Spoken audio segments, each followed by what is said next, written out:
दर्द बड़ी होता तोता तोता दर्द बड़ी होता उड़ी उड़ी जाया कहा तोरा जान के पास उड़ी उड़ी जाया कहा मोरा जान के पास उन के वियोग में अखिया दीन रात रोता रे तोता तोता दर्द बड़ी होता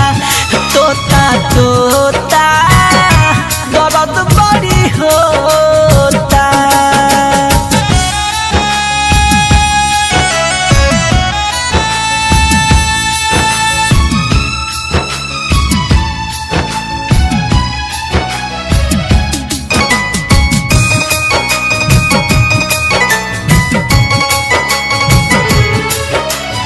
तोहे अपन संगतिया बुझनी छोड़नी साथ जमाना के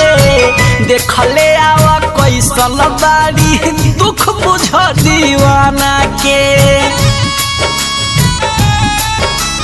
तोहे अपन संगतिया बुझनी छोड़नी साथ जमाना के देखले आवा कैसन बारी दुख बुझ दीवाना के